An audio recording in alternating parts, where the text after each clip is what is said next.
Habang patuloy nilang pinagmamasdan ng lugar, doon napagtanto ni Pio Carpio na masyadong marami para sa kanilang pangkat ang mga engkantong nagbabantay sa tanawan. Wala silang magagawa noon kung hindi harapin ang mga ito dahil sa imposible na para sa kanilang grupo ang bumalik sa kanilang pinanggalingan. Maiging pinag-aralan nila Pio Carpio ang buong lugar upang maisagawa ang kanilang mga binabalak. Gonzalo, ikaw ang maunang pumasok sa tanawan kapag nagkaroon tayo ng pagkakataon. Huwag mo nang lingunin ang iyong mga kasama dahil susunod naman din sila. Ako ang mahuhuling papasok sa tanawan dahil ako ang magsiselyo nito. Mga kasama, tuluyan ko nang tinatapos ang ating misyon sa huling tanawang ito dahil alam kong hindi na natin kakayanin ang mga susunod pang laban. Malawak ang lugar na ito at ikakamatay nating lahat kapag nagpumilit tayong hanapin si Mamang. Nang marinig ito ng mga kasamahan ni Pio Carpio, doon nila napagtanto na hanggang doon na lamang ang misyong kanilang tinatahak. Hindi rin naman kasi nila maipagkakaila ang sitwasyong kanilang kinalalagyan noong mga oras na yon. Aminado silang malalagasan sila ng kasama kung pipilitin pa nilang maglakbay upang hanapin si Mamang. Tama ka, Tio. Medyo tagilid na nga ang grupo natin sa pagkakataong ito. Kailangan na nating lumabas ng mundo ng mga engkanto kung nais nating hindi malagasan ang ating grupo. Masyado tayo naging kampante sa ating mga kakayahan na siyang nagtulak sa atin upang tunguhin ang lugar na ito. Sagot naman ni Gonzalo. Dahil sa sinabi ni Gonzalo, halos hindi magawang makasagot noon ng kanyang mga kasama. Ilang minuto pa ang lumipas at muling nagmasid ang kanilang pangkat sa buong paligid. Paglalarawan ni Gonzalo sa lugar na yon, na paggigitnaan ng pugad ng mga engkanto, ang tanawang nakakonekta sa mundo ng mga tao.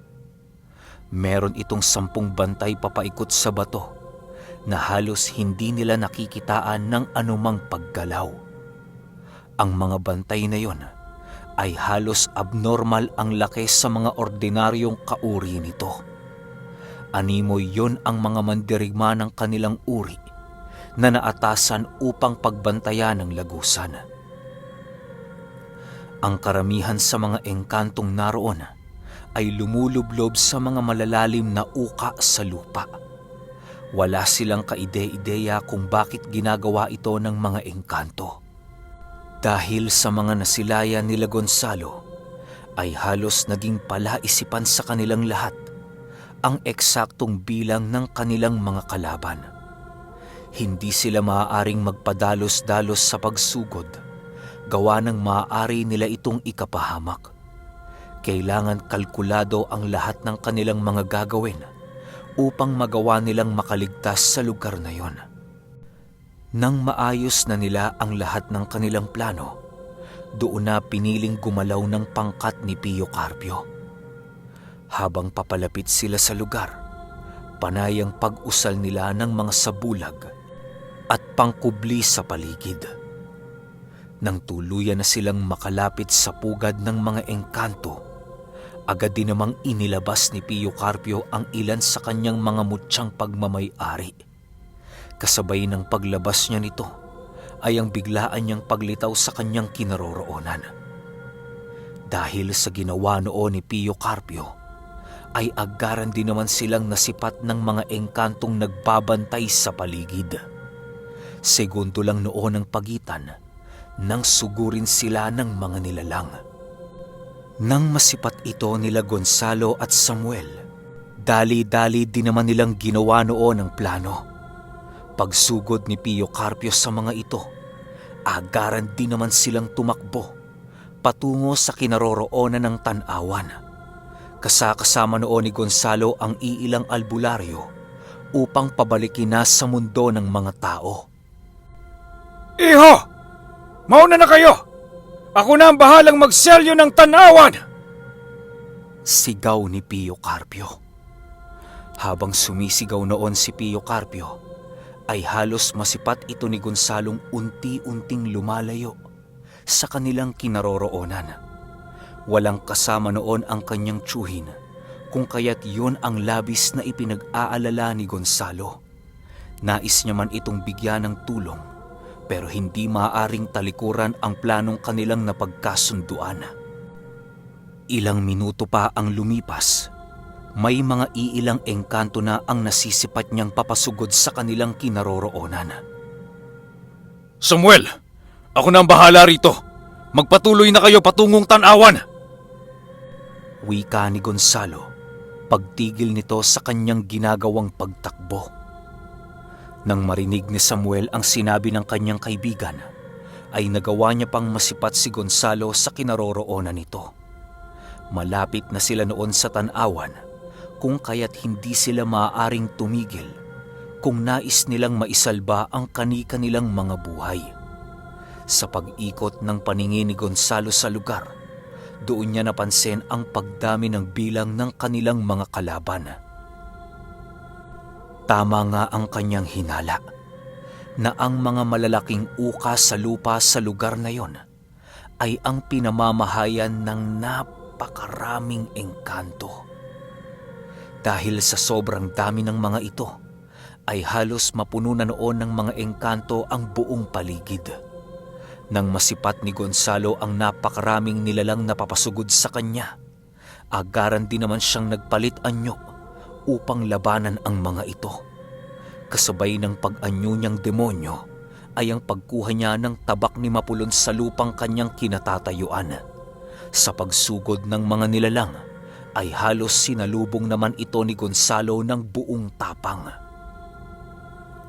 Hindi kalayuan sa kanyang kinatatayuan, naririnig niyang nagsisigawan sila Samuel at ang iilan nitong mga kasama. Pagsipat niya sa mga ito, laking gulat na lamang niya nang tuluyan ng maharangan ng mga engkanto ang kanilang daanan patungong tanawan. Dahil sa mga hindi inaasahang pangyayari, kung kaya't wala nang naisip na paraan si Gonzalo kung hindi ang lapitan sila Samuel sa lalong madaling panahon. Habang papasugod si Gonzalo sa kinaroroonan ng kanyang mga kasama, ay halos matabunan na siya ng mga engkantong nasa paligid. May iilan sa mga ito ang nagawang sunggaban siya pero hindi niya piniling magpadaig sa mga nilalang na yon. Dahil sa galit at pagnanais na mabuhay noon ni Gonzalo, kung kaya't nakaya niyang pagsabay-sabayin ang napakaraming engkanto. Ilang minuto pa ang lumipas, tuluyan na ngang narating ni Gonzalo ang kinaroroonan ng kanyang pangkat. Ilang metro na lamang ang layo ng mga ito sa tanawan, kaya pinili nilang ipagpatuloy ang pakikipaglaban habang patuloy ang kanilang pag-usad sa lugar. Kahit ang ilan sa kanyang mga kasama ay naligo na ng dugo dahil sa kani-kanilang mga pinsala sa katawan, ay nagpumilit itong magpatuloy sa paglalakad. Ilang minuto pa ang lumipas, tuluyan na ngang namatay ang isa nilang kasama nang tumagos ang lumilipad na sanga ng puno sa dibdib nito. Halos silang lahat noon ay natigilan nang masipat nilang dumilat ang isa nilang kasama habang dahan-dahan itong bumabagsak sa lupa. Dahil sa pangyayaring yon, ay mas lalong pinag-igihan nila Gonzalo ang pagbabantay sa buong paligid. Sa pag-ikot ng kanyang paningin, ay doon niya nasilayan ang isang nilalang na patalon-talon sa isang puno.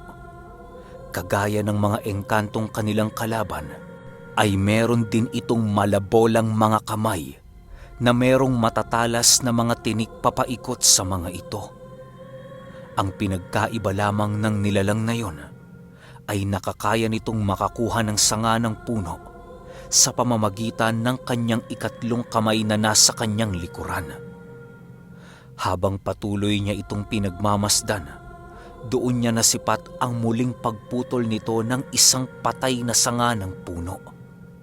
Bago pa man makasigaw noon si Gonzalo, ay naibato na ng nilalang na yon ang sangang kanyang hawak-hawak. Kisap mata lang noon ang pagitan nang muling mapaluhod ang isa nilang kasama sa kinaroroonan nito. Hindi na nito nagawa pang makapagsalita dahil sa natamo niyang pinsala sa kanyang katawan. Nang masipat ni Samuel ang pagkamatay ng isa pa nilang kapatid, ay halos hindi na nito napigilan ang kanyang pagwawala. Nang mapansin ni Gonzalong papalihis ng nilalakarang daan si Samuel, agaran din naman niya itong hinawakan sa ulo. Samuel! Kontrolin mo yung galit mo dahil maaari tayong malipol sa lugar na to. Sa ngayon, sikapin mong marating ang tanawan upang makatakas tayo sa sitwasyong ito. Yun lang ang pag-asa natin, Samuel, para magawa natin ang puntod ang ating mga kasamang namatay. Kapag namatay tayong lahat sa mundong ito, walang makakaalam sa kung anong hiwagang mundo ang ating pinagdadaanan. Wika ni Gonzalo habang gigil na gigil ito.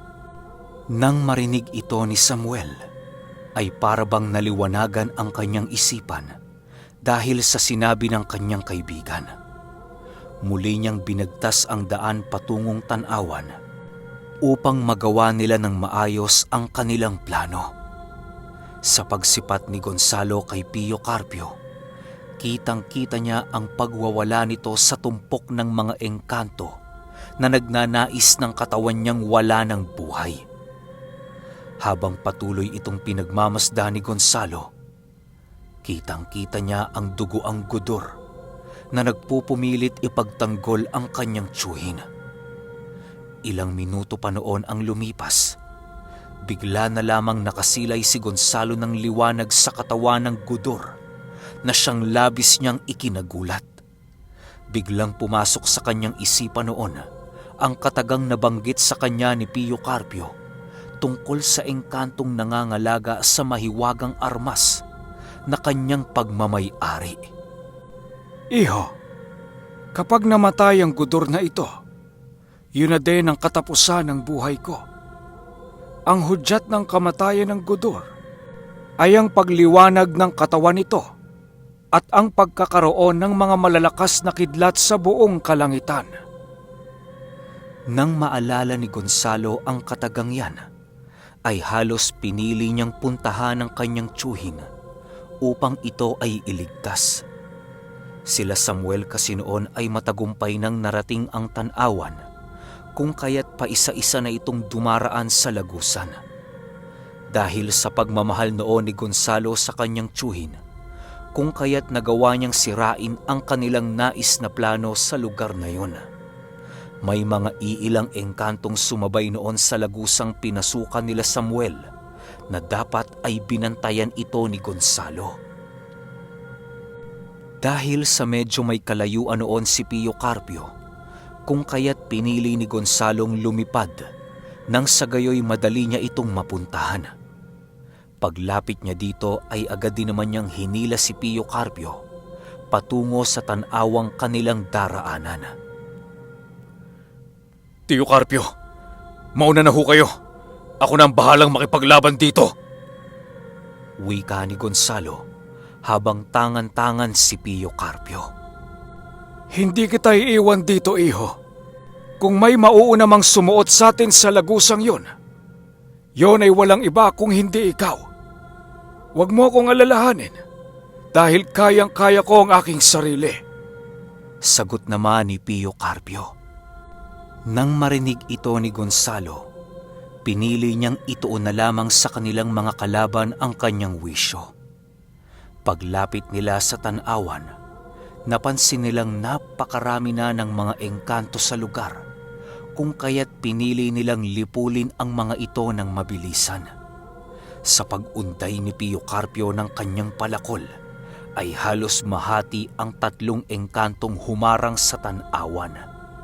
Si Gonzalo naman noon ay ibinato na ang kanyang tabak upang mas madali niyang mapatay ang iilan sa kanilang mga kalaban. Habang patuloy silang nakikipaglaban, kitang-kita ni Gonzalo ang pagtulo ng luha ng kanyang tiyuhin dahil sa pagkamatay ng gudor na nangangalaga sa kanyang mutya.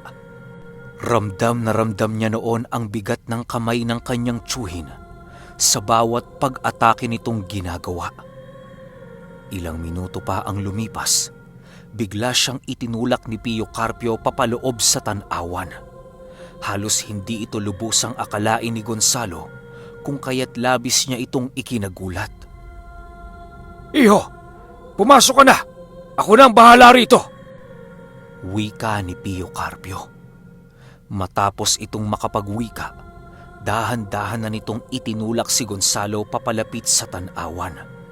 Kahit anong pagpupumiglas ang kanyang gawin noon, ay sadyang hindi niya kinakaya ang puwersang pinapakawalan ng kanyang tiyuhin. Huwag ka nang magmatigas, iho! Pumasok ka na! Sigaw ni Pio Carpio. Hindi pwede, Tio Carpio! Hindi kita iiwan sa lugar na to! Sagot naman ni Gonzalo. Nang marinig ito ng kanyang tiyuhin, ay mas lalo pa nitong nilakasan ang kanyang pagtulak kay Gonzalo. Nang tuluyan ng makalapat ang katawan nito sa tanawan, bigla siyang nakaramdam ng kakaiba sa kanyang buong katawan. Animoy merong humihilang kakaibang nilalang sa kanyang katawan upang pumaloob sa tipak ng batong kanyang nahawakan. Nang maramdaman ni Pio Carpiong dahan-dahan nang pumapasok si Gonzalo sa lagusan, ay agaran din naman niyang ibinuhos ang kanyang mga natitirang lakas upang maipagtanggol ang tanawang yon. Nang tuluyan ng lamunin ang buong katawan ni Gonzalo, ay doon na nagwika si Pio Carpio ng, Patawad, iho. Hanggang dito na lamang ang maibibigay kong tulong para sa inyo. Sabihan mo sila, Samuel. Wala akong ibang hinangad kung hindi ang kaligtasan ng aking pangkat. Malungkot man ako dahil namatay sa digmaang ito ang iilan nating kasama. Pero kahit papaano masaya naman ako dahil matatamasa nyo ng masaya ang inyong mga buhay. Pasensya ka na, iho, dahil nagsinungaling ako. wika ni Pio Carpio habang ito ay nakahawak sa tanawan. Nang marinig ito ni Gonzalo, ay halos magwala siya sa kawalang kinaroroonan niya dahil sa kanyang mga nalaman. Pilit man siyang bumabalik sa kinaroroonan ng kanyang tiyuhin, ay hindi na ito maaari dahil sa tuluyan ng pinatay ni Pio Carpio ang lagusang kanyang dinaanan. Sa pagkawala niya ng malay, doon ay naglakbay ang kanyang wisyo ng napakahabang taon sa kawalan. Habang siya ay nananaginip, biglang pumasok sa kanyang isipan ang mga sumunod na nangyari sa kanyang tiyuhin. Ayon kay Gonzalo, na matapos siyang makapasok sa tanawan, ay agad din namang pinatay ni Pio Carpio ang lagusan sa pamamagitan ng pagbuhos dito ng langis na bigay pa sa kanya ni Ruben. Matapos niya itong gawin, muli niyang ipinagpatuloy ang kanyang pakikipaglaban kontra sa mga engkanto. Halos ibinuhos noon ni Pio Carpio ang lahat ng kanyang makakaya, malipol lamang ang mga engkantong namumugaran sa lugar na yon. Gamit-gamit ang kanyang palakol, ay walang sawa niyang pinagtatataga ang lahat ng engkanto na patuloy na lumulusob sa kanya. Ilang minuto pa ang lumipas, sa hindi inaasahang pagkakataon, biglang tumagos sa tiyan ni Pio Carpio ang isang napakatulis na kahoy. Ibinato ito ng engkantong pumatay sa dalawang albularyong kanilang kasama. Dahil sa nangyaring yon, pinilit pa ring makipaglaban ni Pio Carpio sa mga nilalang.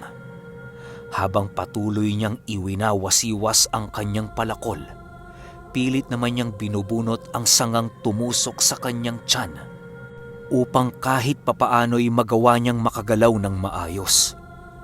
Sa pagpapatuloy ng pakikipaglaban ni Pio Carpio, ay halos mapuno na ng bangkay ang buong paligid. Nang makahanap ng pagkakataon ang mga engkanto upang dakpin si Pio Carpio, ay agaran din naman nila itong ginawa. Nang mahawakan nila ang dalawang kamay nito, ay agaran din naman nilang kinuha ang mutya ng palakol sa kamay ng ermitanyo. Nang makuha ito ng isang engkanto, ay bigla itong naabo dahil sa sumpang nasa palakol ni Pio Carpio. Uubusin ko muna kayong lahat bago niyo ako magawang kitilan ng buhay. Kahit magsama-sama pa kayo, kayang-kaya ko kayo. Sigaw ni Pio Carpio. Matapos niyang sumigaw, ninais niyang magpumiglas sa pagkakahawak sa kanya ng mga engkanto. Nang maramdaman niyang nagbato na ng sanga ang engkantong nasa puno, ay agaran din naman niya itong nailagan. Kasabay ng pag-ilag dito ni Pio Carpio ay ang pagpapatuloy ng kanyang pakikipaglaban sa mga ito. Ang tanging pinagkukuhanan na lamang niya ng lakas noon ay ang kanyang dalawang mutyang nasa kanyang pangangalaga. Sa pagpapatuloy ng mga kaganapan, ay halos maubos na ang angka ng mga engkanto na kanyang kalaban. Ilang minuto pa ang lumipas, biglang dumating ang mga demonyong nakasakay sa nagbabagang kabayo sa kinaroroonan ni Pio Carpio. Nang masipat niya ang mga diablong yon, ay halos hindi niya magawang makagalaw dahil sa sobrang gulat. Alam niya kasing yon ang pumatay kay Lolo Ruben, kung kaya't naging palaisipan sa kanya kung paano nagawa ng mga ito na siya ay matunton. Yung dalawa na lang ang kulang. Mamang at Dadoy. Wika ng isang demonyo. Matapos nitong makapagsalita, agad din naman itong sumugod sa kinaroroonan ni Pio Carpio. Wala na noong nagawa ang ermitanyo kung hindi ang hayaan ang mga diablong yon na gawin ang kanilang nais. Matapos itong masilayan ni Gonzalo, ay bigla siyang nagising sa kanyang malalim na pagkakatulog. Okay, grabe tong episode na to. Ano ba? Namatay ba si Pio Carpio? Tama ba ako ng ano? Tas binanggit ng demonyo yung pangalan ng dalawa. Ewan ko siguro dapat ituloy natin, no? Para alam natin pare-pareho yung sagot. Sige, pahintayin na lang ako. Ha? Salamat.